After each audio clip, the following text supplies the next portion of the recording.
Get ready for some upbeat banter, plenty of laughs, and a whole lot of love for the game and our team. This is Buds and Blue Jays. And now your hosts, Riley McConnell and Jesse Burrell. Good evening, everyone. It is Wednesday, May 15th, and welcome to episode 178 of Buds and Blue Jays, your place for all things related to the Toronto Blue Jays. I'm Jesse Burrell, and we welcome a wishful hearty back to Riley McConnell, who is back from his vacation. We'll talk about all that and what he learned from watching the Toronto Blue Jays from afar, but I know we are very glad to have you back. Today on the episode, we are going to recap the series against the Baltimore Orioles, and one game got rained out. It ended up being a split, win the first one, lose the second one, but we still had a lot of storylines coming out of this one, including things like, is it time to make a change in the back end of our bullpen with Jordan Romano? Is this the series that Vlad and Bo have finally turned it around and are starting to come together? And so much more coming from this episode. But first, guys, we are live, so leave a comment, like the video, subscribe to the channel, all that fun stuff as we get into the episode. But first, Riley McConnell, welcome back to the show, my guy. Glad to have you back. How was your vacation? Jesse, well-needed time off, man. Never been to British Columbia before. Great province. Of course, a lot of good baseball players come from BC. Tyler O'Neill, more famously, Larry Walker. It was good. Watching games on the West Coast. I know we had a chuckle before we came on.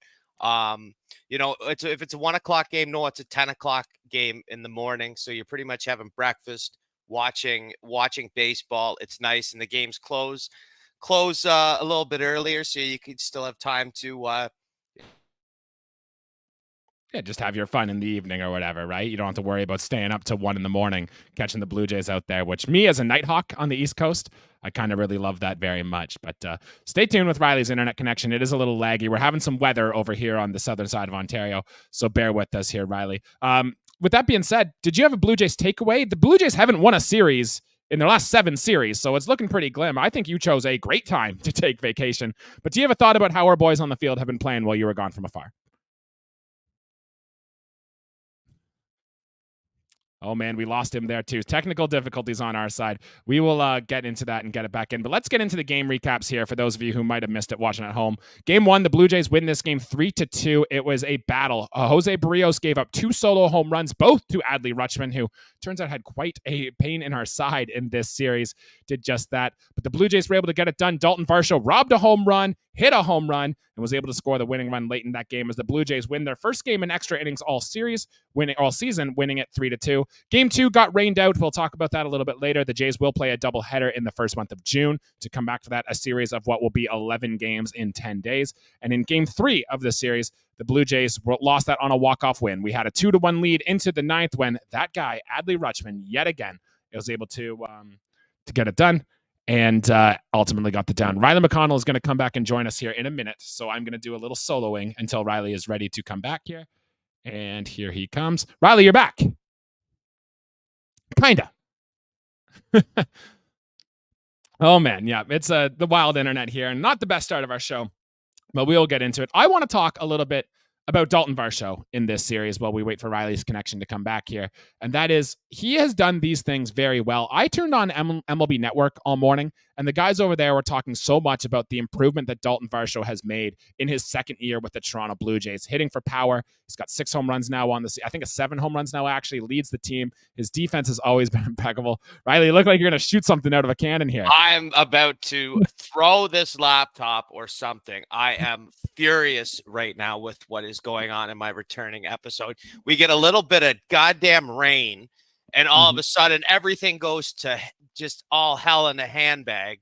My takeaway, to bring it way back, how long have I been gone? 25 minutes? Jesus.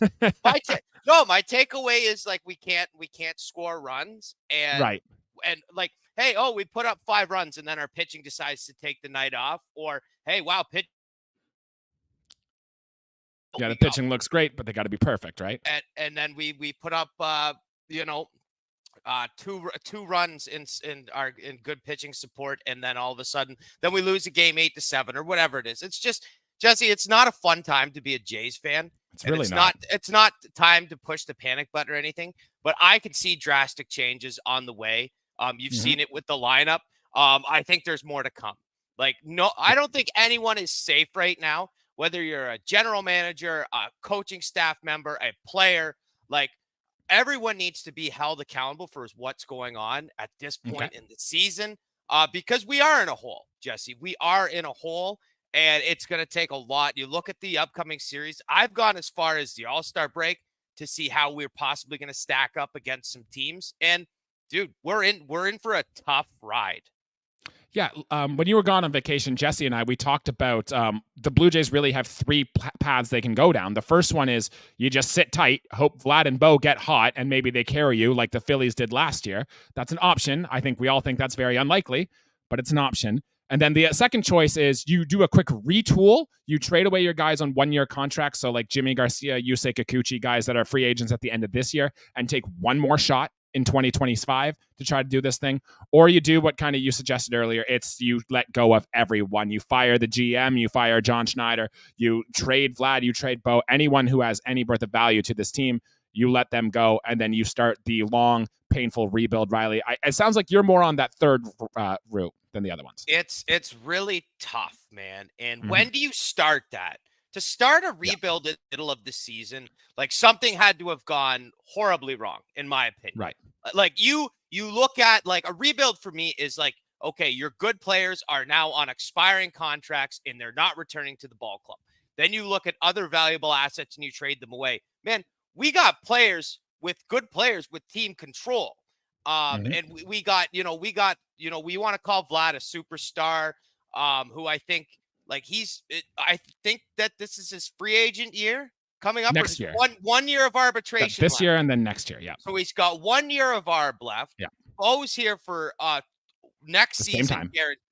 Next season guaranteed though, because he signed that contract to get him through his arbitration years. Yeah. So that if we're gonna be sellers, it's gonna be at that point. Like something's gonna have to go more catastrophic. I don't know where to point the finger at this point. I mean, you could sit in front of the TV all damn night from 7 o'clock on and hope, boy, this is the night that the Blue Jays are gonna, put up double digits and we're gonna average 7.5 runs over the next 3 weeks. I just don't see that happening. I mean, in what world? There's a lot of different realities where this happens, and it's where a lot of things that should come together do. Listen, we predicted, George Springer not going to have the best of season, sure. But I wasn't going to, and if it wasn't for Bo having a decent 2-game series against division rivals, like he's really done nothing this year. Vlad's putting together a nice little thing the last, 20 days. But other than that, like you can't expect, listen, Davis Schneider, as good as he's been, like he's not a franchise player. It's not going to, your RBIs aren't going to come from Clement and Isaiah Kiner-Flefa.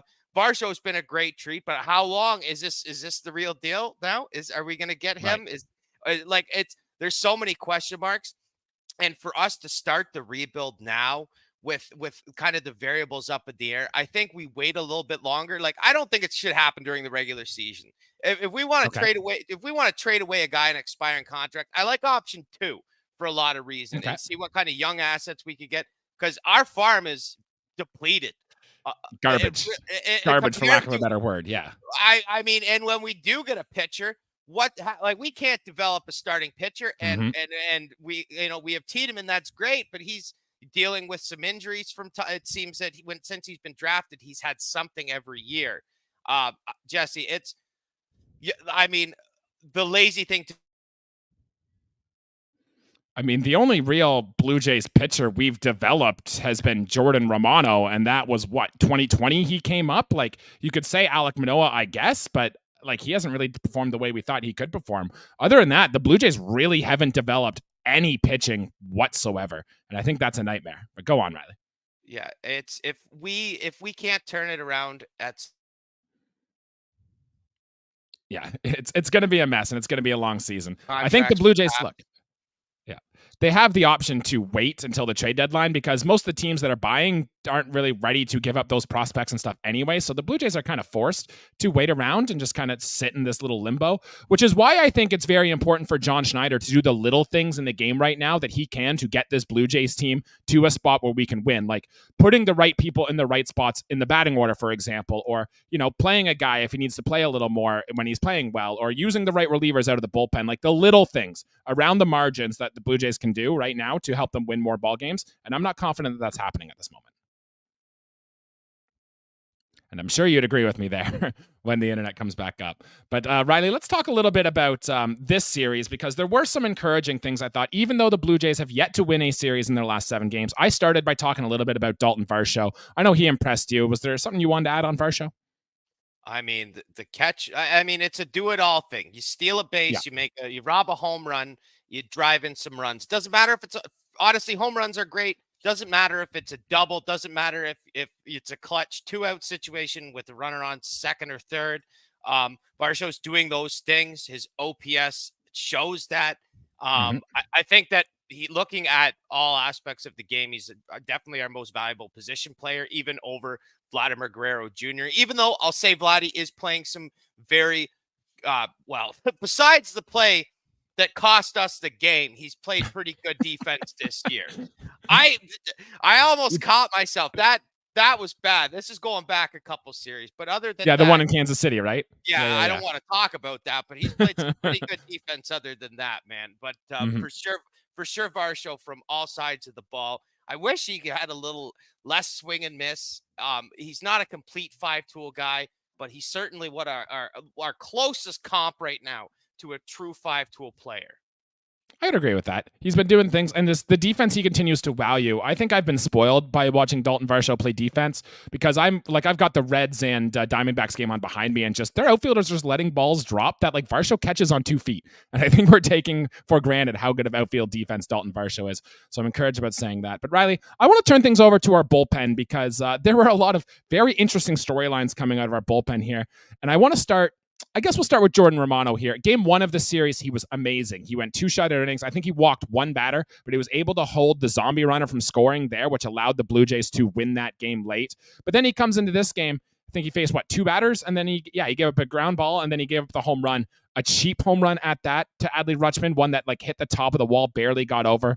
But it's a home run nonetheless. And if you look at Jordan Romano's stats on the season, they leave you something to be desired here. They've got a 5.06 ERA, a 1.41 WHIP. Opponents are hitting 273 against him, and it hasn't even felt good. It hasn't even felt like Jordan Romano's been that electric guy who can come on in and shut down everyone. Kind of what we're getting from Jimmy Garcia so far this year, a guy who, when he's on the mound, you feel absolute dynamite that he can do things. And once you come back into picture here, Riley, I want to ask the question: is it time to maybe swap the roles a little bit, maybe move Jimmy Garcia into the closer's role and then let Jordan Romano pitch elsewhere? What do you think? I would really like to see Garcia get those 9th inning, the highest leverage of situations. Because listen, guys who I thought were going to pitch well this year have not. And that starts with a guy like Tim Mesa. I had such high hopes going into the year.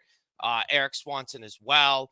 And those guys are non-save guys anyways. And Jordan Romano, for me, yes, 2 innings pitched in an extra innings effort to pull out the win. I think that's great. And he did shove. But I mean, in a blown save situation like that, where we essentially we got the win locked up. You would think that hurts when you're 2 batters into the bottom of the 9th. Your closer essentially gives up a hit and then gives up the game-winning home run. It's the top of the order too. I get that, but it's tough to watch. And could Garcia have gone in the game and done better? Personally, I think so. He did pitch earlier in the game, though. Got out of a jam in the 7th and pitched a scoreless 8th. I know, but in a relatable situation down the road, I'm not saying use him in that game, but let's turn the table and say that he pitched in another similar situation. What's Garcia going to give you versus Jordan Romano? I think that Garcia has looked better than Jordan Romano this far into the season. Now, It's the same thing with, George Springer being the leadoff hitter. Is that set in stone? No, we have broken down that barrier, Jesse. So if that's off the table, then Jordan Romano, if he starts to struggle, then he should not have that role locked down. I'm all about new ideas. I'm all about innovating this team because, listen, if the recipe we're rolling with is not working, then it's time to switch up the rotation, the batting order, the bullpen, whose roles are what. Don't care. As long as it wins us ball games at the end of the day. And if Garcia's our closer, Garcia's our closer. I don't care who gets the saves. I just care about the wins-losses column in what our division looks like, come August. Because if this continues, Jesse, then we're beat out essentially a week into September. If we roll with this same lineup, this same layout of our roster and how John Schneider has used the guys, the 26 guys on our major league team. Yeah, what's the definition of insanity? Doing the same thing every day and expecting different results? I feel like that's a lot of what John Schneider has been doing here. This one today especially hurt because you pull Yusei Kikuchi before he even finishes the 5th inning today, and you get out of it with Zach Pop. You get out of it with Genesis Cabrera, who struggled, but he did the job. Tim Meza got a big out there too. So you kind of made it through with your lower leverage reliever guys. And then the guy you're supposed to be able to count on, Jordan Romano, gives up their home run. I will mention it's only his first blown save of the season, so he's been mostly getting the job done. And let's not forget, Jordan Romano has been one of the best closers in baseball since he came up here in the 2020 season. So cut him a little bit more of a slack. I think he will get the next save opportunity for this Toronto Blue Jays team. Riley, let's turn our attention to, two options, I guess. Do you want to talk starting pitching or do you want to go to the offense? Oh, let's go starting pitching. Okay, so 2 pitchers in this series. Jose Barrios had a very nice bounce-back outing in this one. He only ultimately gave up 2 home runs, 2 solo home runs to Adley Rutschman, but ultimately they were the only 2 mistakes he really made all night. He has been still consistently giving up a lot of hard-hit balls, but the Blue Jays defense behind him has just been so good, and this was a great bounce-back performance since he gave up, 8 earned runs in his last start, so we knew the regression was coming. It's glad to see him come back positive against a very good Baltimore Orioles hitting team, too. And in Game 3 today, Yusei Kikuchi, he gave the home run to Westberg on the first batter that he faced, but he ultimately settled in, pitched quite well. His pitch count got elevated, but he did strike out a ton of guys. I think 8 strikeouts, maybe 9 strikeouts in the game for Yusei Kikuchi today.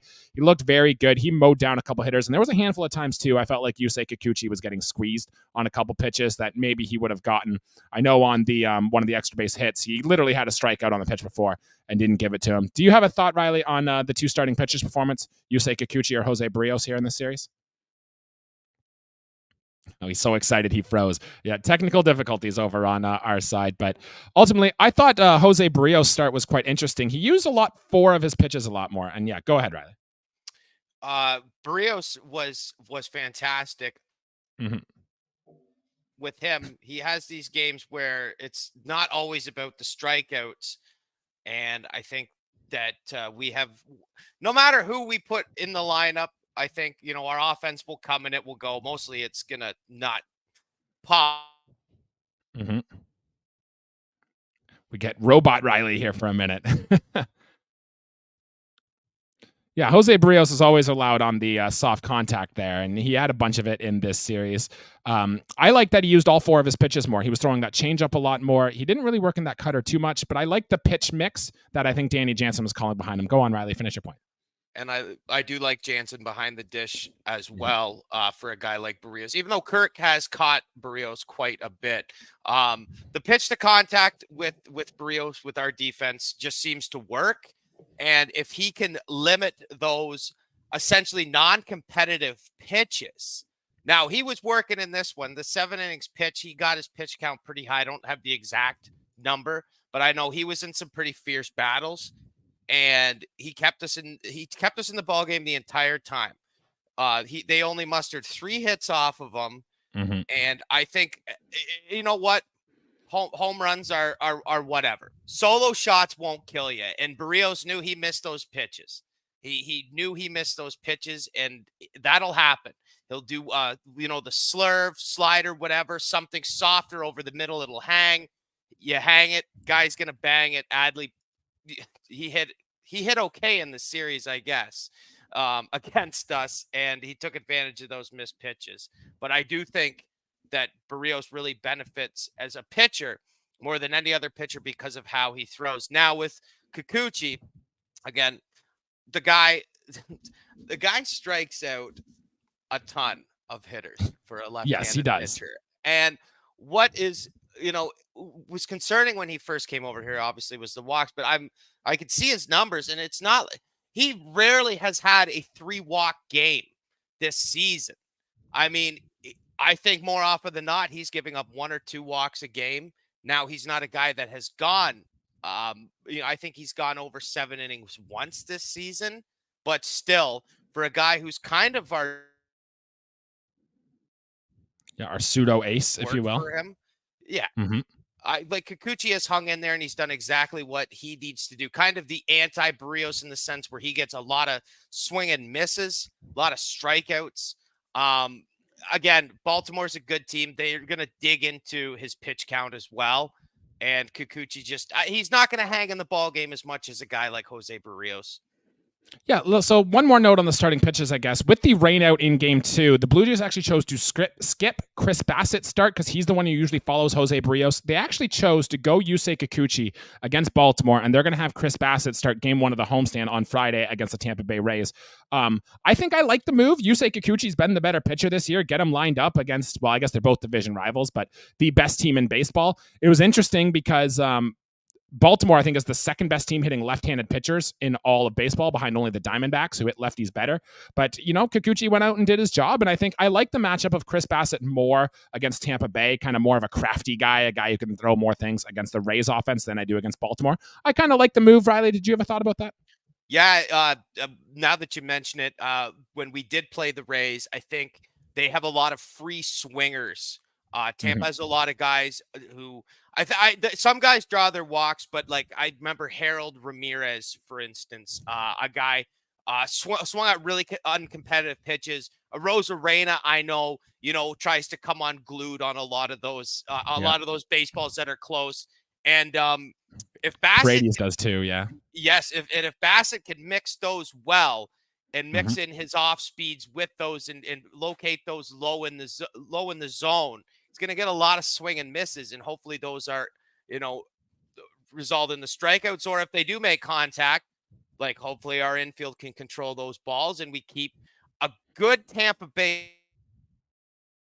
Yeah, keep him at bay, right? Which is, I think, is something that Chris Bassett can really do very well. We're into the back half of this episode, Riley, and I did want to talk about something on the offensive side. First one is Bo Bichette finally looks like he's turning it around a little bit. I tweeted out something here today, but I think Bo Bichette's exit velocity has really much pumped up over the last, month or so of the season. I think it's been the biggest in baseball in a while since then. So I wanted to show Bo Bichette some love here. It does seem like he's finally coming back. He hit a home run back at the last homestand. He had a double here today. Now, should have been caught, but he hit the ball hard, hit it very well. He had a bunch of hits. I think in Game 1 of the series, Vlad and Bo were only retired twice out of the whole years, and I don't think it's a surprise we won that game. We always say that the Blue Jays are going to go as well as these guys carry us, and Bo Bichette, who's capable of going on these heaters where he just turns it on and carries the team on his back, it does look like he's starting slowly to come around on this, so positive from Bo Bichette. That is remarkable for Bo Bichette to string together a 3-hit game from being pretty cold. I know he had the home run in the previous series. But Vladdy 3 walks as well. Yes, which we got to give some credit to. That if Bo can muster up 3 hits in the same game that Vladimir Guerrero Jr. Takes, 3 hits and 3 walks. That's being on base 6 times at, probably the top 4 guys in your order. It looks like in that game it was. That's your 3-hitter and that's your 4-hitter. And at that point, that's where a guy. Yeah, that's where a guy starts to become dangerous, is what I'm going to assume Riley was going at there. Just to correct my point on Bo Bichette, his average exit velocity in this last month is up over 8 miles per hour than it has been in the March and April throughout the season. So he's doing good things. The turnaround's coming. I certainly hope so. We need something, Jesse. Riley, the guys at the bottom of your order, Davis Schneider, Daniel Vogelbach, Ernie Clement, they've been getting a bit of a run because of the sickness that has been going on through the Toronto Blue Jays right now. Daniel Vogelbach was 0 for 2 again today, but he got pinched hit for. Jesse and I talked about him on our last episode. Ernie Clement is doing some things well. He had a nice bunt in game 1, and I hate bunts. So it was very nice to see, and I was very excited about that. Good to see from Ernie Clement. And Davis Schneider, who I think went 0 for 5 in the first part of the series, but he has put things together really well. He's been an everyday player. I think he started now 13 of the last 14 games or something like that. And even though he's not hitting leadoff, he was hitting 6th, almost becoming our full-time second baseman. Those 3 players, or even other guys, Isaiah Kiner-Falefa, some of our lower hitter guys. Do you have a thought on any of them this series? Well, I definitely have a thought on Davis Schneider. He's done exceptionally well this year, and if he can if he can, platoon left field second and just get those at bats, because eventually he's gonna swing a hot stick. Vogelbach, look, I get that you're a kind of a 3 outcome player, strikeout, walk, home run, but he doesn't take the bat off his shoulder near enough for competitive pitches on hitters' counts, and that's what drives me insane. Those are pitches in the zones, and he just really doesn't. I don't know if he likes to walk, because I know he can't enjoy running the bases too much. Ernie Clemento, a guy who does enjoy running the bases, this guy, he's doing some things well. He's doing a lot of the little stuff. He's not putting together the season we thought he might have after his big spring, but I've been thoroughly impressed with what Ernie Clement's done so far. I love this guy. Ryan Goins, John McDonald type guy. I mean, yeah, he's not going to be in the lineup every day, Jesse. We know this, but for what we're getting, like a 2-hit performance. I don't care if it's a bunt base hit or a lace drive down the left field line, Jesse. I'll take it. Who did you want as your third baseman right now if you had a choice? Kevin Biggio, Isaiah Kiner-Falefa, Ernie Clement, or the odd time Justin Turner plays third base? Who is it? Because I think Ernie Clement gets my vote. I mean, I put it between Clement and Biggio for the most part. I know. Hey, listen. Biggio is going to be slandered for these new baseball metrics coming out. I saw, Jesse. We don't have time to talk about these hitting metrics. If you're on Twitter, you've seen them. If you're on baseball Twitter, you've seen them. It is not kind to a guy like Kevin. His value a ton. So hopefully he goes on a little bit of a tear. But I mean, yeah, Ernie Clement's, you got to go with your guys that are hot. And I mean, Ernie Clement's been a guy for us this year, and out of the blue as well. This guy has been, traded, released, this and that. It's really nice to see a good campaign coming together for him in Toronto. All right. The only other thing I wanted to mention is George Springer, who has been dealing with the sickness, and Jesse wants him down to the 8th and 9th hole and have Schneider lead off. I agree with you. We've had this conversation before, but John Schneider's got something on him that he's going to keep putting George Springer in the leadoff hitter to see if he can figure it out.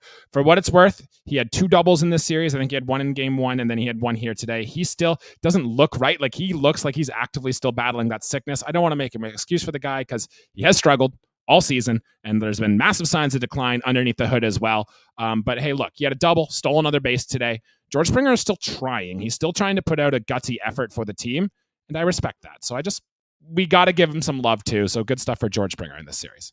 Sure. And also remember, too, there is no cure for an aging baseball player. There really isn't. Father Time wins every time. You can make excuses. I mean, listen, George Springer is going to have some great games. He's George Springer, but we need a consistent guy in that leadoff spot, man. And it just has not been George Springer this year, unfortunately, which we kind of saw coming, but that's neither here nor there. Yeah, if only John Schneider listened to Buds and Blue Jays, this team might be running a whole lot better. But who knows? If someone can send out the link to John Schneider, put it in the clubhouse, we will have him do just that. Riley, down on the farm, Orelvis Martinez hit another home run. Addison Barger hit another home run. Bowden Francis actually looked real good in his rehab assignment. He went 2 innings, struck out 4, only walked 1. It sounds like Bowden Francis will be joining this bullpen sometime shortly. It's really all I got. Do you want any major takeaways there, or do you want to start taking a look at the series against the Rays? I would like to see Orelvis Martinez up here pretty soon. And next person who kind of hiccups, like a guy who can be sent down, send him down. Honestly, I think that it's time to. Yeah, time to give him a run here, eh?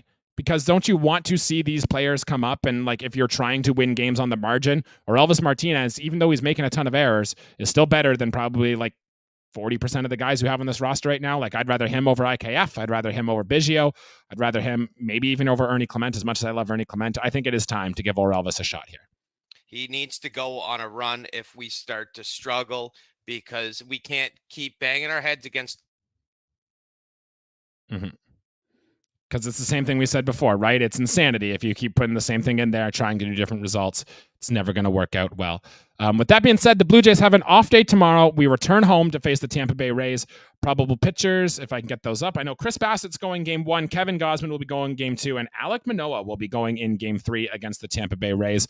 A team that's just ahead of us in the playoffs, and a team that we never feel good about coming into our barn. The Tampa Bay Rays could be 1-152, and we'd still feel terrible that the Rays are coming into our barn. So, Riley, how are we feeling against the tough 3-game series back at home against the Tampa Bay Rays?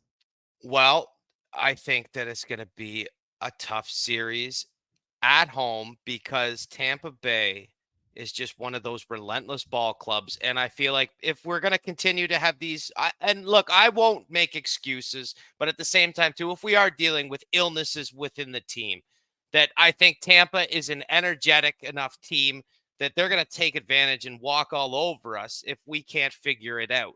And whether we're sick, whether we're sick or not, we gotta have this kind of series where Varsho continues to hit well and Vladdy and Bo continue to do good things with the bat, and then we get, I'm gonna say, and then get another like pleasant performance from a guy like IKF or a Biggio. You know, we need to have 4 or 5 guys hitting in this lineup at least in every one of these games for us to be successful, and that's with the starting pitcher, you know, having maybe a quality start, at least going 5 innings, giving up no less than 3 runs, and then our bullpen holding it together. I mean, that's simple mathematics for a baseball game win. You win 9 times out of 10 if you do exactly what I just said. Well, I'd love it. And in theory, this is the start of a good stretch that the Blue Jays should be able to take advantage of. Tampa's always tough, but then we got the White Sox in for 2 series, and the Detroit series coming in, and I think we're going to avoid Terry Skubal as well in that series, which is good for us. And then we have Pittsburgh, and if we can avoid Paul Skeens and Jared Jones, then I think we're looking good for a team to go on a run. So this is the time, Toronto Blue Jays. If you were ever going to go on a run and save your season, it'll start this weekend against the Tampa Bay Rays. Riley, anything else to add, or can we get out of here today? Yeah, I apologize for the internet connection. I was so mad. I ripped my flip flop. Wow. I am pissed right off. I'm about to start shooting a gun at the sky or something. Like I don't know. I gotta eat some food. Jesse, you got places to be. Listen, I'm glad to be back in Ontario. Still love watching the ball games. Of course, I'm gonna watch them anywhere I am in the world, but I'd like to see some wins, and maybe we wouldn't we all? I'm going to say this. Maybe we get lucky. Maybe even win a game, eh? Maybe get a sweep. Jays don't have a sweep yet this year. This would be a great time to get it started. And he's still frozen here, so that's probably our cue to get out of here today. For Riley McConnell, I am Jesse Burrell. Thank you for listening, tuning into the show. Please remember to like the show, subscribe to the channel, leave a 5-star review, tell a friend, all that good stuff. Follow the show on Facebook, Instagram, Twitter, TikTok, anywhere you can find your podcast. You can find Buds and Blue Jays. For Riley McConnell, I'm Jesse Burrell. We will be back next on the weekend on Sunday night to recap this series against the Tampa Bay Rays. Until then, let's go Blue Jays.